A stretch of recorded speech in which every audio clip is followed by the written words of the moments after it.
Los cerámicos. Esta clase de video será introductoria al tema de cerámicos que el alumno deberá completar con el apunte. La mayoría del tema está tomado del libro de Engineering Materials 2, An Introduction to Microstructure, Processing and Design de Michael Ashby. La cantidad de tipos de cerámicos diferentes es muy grande, pero los podemos dividir en estos 5. Vidrios, hecho la mayoría de sílice. En todos los vidrios existe lo que llamamos temperatura de transición vítrea o temperatura de Glass. Esta característica es tan importante que por ese motivo algunos autores lo consideran un tipo de material distinto a los 3 conocidos por nosotros, es decir, los cerámicos, los polímeros y los metales. Pero para nosotros seguirá siendo cerámico y en las próximas clases veremos la importancia de la temperatura de Glass. Cerámicas vítreas o productos de arcillas, tipo tazas, sanitarios, tejas, ladrillos, etc., constan de fases cristalinas que se elaboran en forma plástica con agua y luego se secan o se hornean formando una película vitrosa entre las fases cristalinas basadas en sílice. Cemento y hormigón, llamado concreto en otras partes del mundo. El cemento es una mezcla de cal, sílice y alúmina.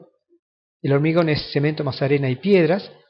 Rocas y minerales, incluido el hielo. Cerámicas de alta performance. A pesar de que varias de las propiedades de estos 5 tipos de cerámicos suelen ser distintas, todos ellos comparten una propiedad en común: son frágiles. Esta propiedad hace que su empleo tecnológico sea limitado. Por otra parte, tenemos que los cerámicos son generalmente baratos. La mayoría están compuestos de oxígeno, carbono o nitrógeno, con metales como el aluminio o metaloides como el silicio. 5 elementos que se encuentran entre los más abundantes de la corteza terrestre. Si bien los gastos de fabricación pueden ser altos, los ingredientes son muy económicos. El alumno deberá leer del apunte las principales características de cada uno de estos 5 tipos de cerámicos. Los cerámicos y los metales son muy parecidos, son como hermanos. Comparten con ellos el hecho de que se pueden construir diagramas de fases, al igual que en las aleaciones metálicas, para obtener aleaciones cerámicas. Aquí tenemos un ejemplo de diagrama en cerámicos, en donde los componentes del diagrama son la sílice, que es el óxido de silicio, tiene varias formas como ser la cristobalita, la tridimita o el cuarzo a más bajas temperaturas, todas ellas son dióxido de silicio, y la alúmina, que sería el óxido más estable de aluminio. Estos 2 componentes vienen a reemplazar a los que poníamos con letras A y B en los diagramas de las aleaciones metálicas, o el hierro y la cementita en el diagrama del hierro-carbono. Recuerden que la cementita también tenía una fórmula estequiométrica como la que tienen la sílice o la alúmina. Aquí tenemos 2 eutécticos, aquí un intermetálico, que es la mulita, y esto sería un cambio de la estructura de tridimita a cristobalita.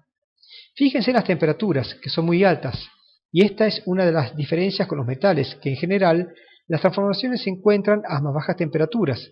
En este gráfico, a más bajas temperaturas, veríamos el cuarzo. También los cerámicos se asemejan a los metales en que forman granos, como los que estamos viendo en la figura. Vemos granos, vemos segundas fases, como por ejemplo sería la cementita en la ferrita. Vemos poros y vemos fisuras. Las diferencias aquí con respecto a la microestructura de los metales es que los granos presentan bordes más rectos, con ángulos más marcados, debido a que los enlaces químicos les obligan a los granos a acomodarse según cómo estos deben disponer de sus electrones, ya sea ceder o compartir, cosa que no ocurre con los enlaces metálicos.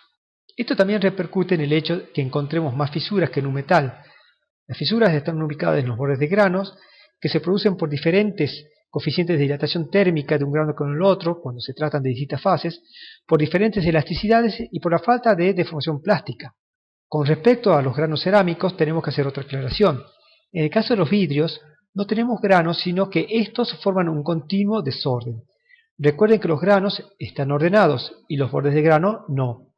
Y como los vidrios son todos desordenados, entonces es todo un mismo continuo.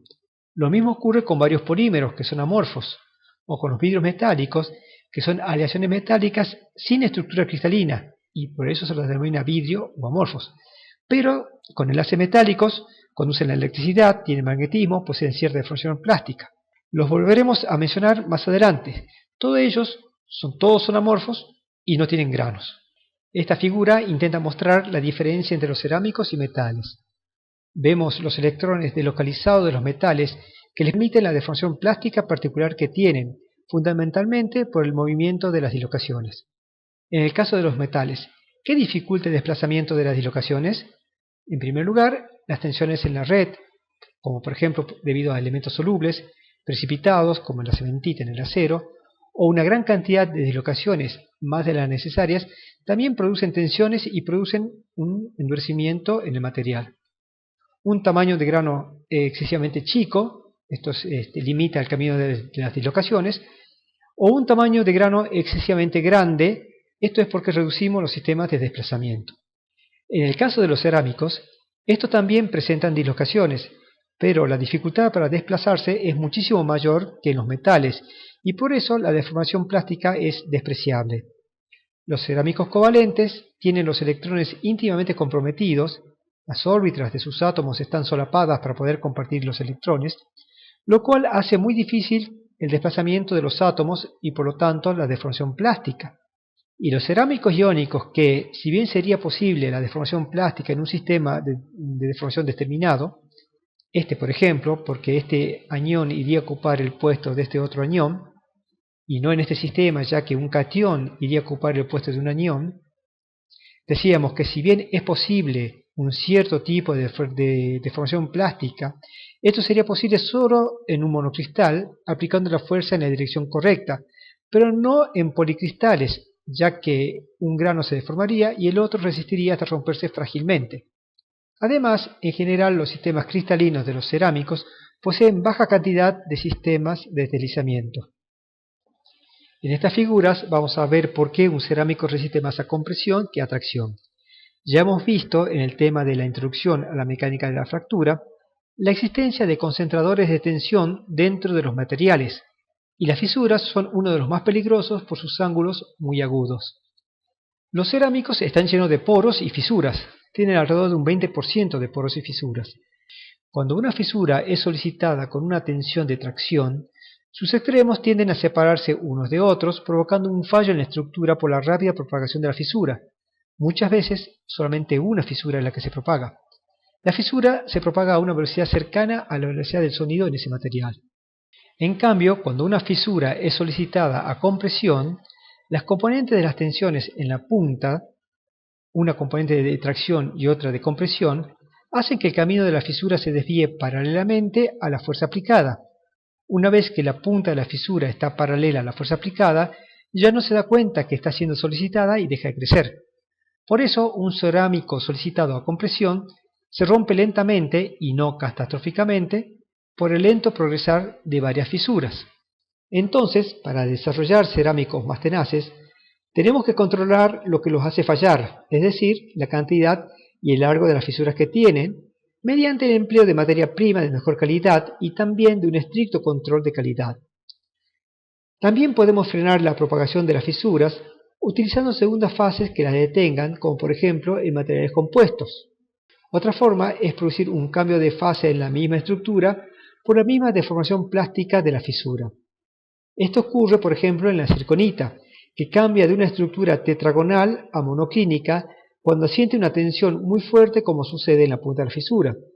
Este cambio de estructura crea una tensión de compresión por una diferencia de volúmenes de la estructura mencionada, que cierra la fisura y se opone a que avance. Por el momento esto es todo. El comportamiento del vidrio lo veremos dentro de los polímeros.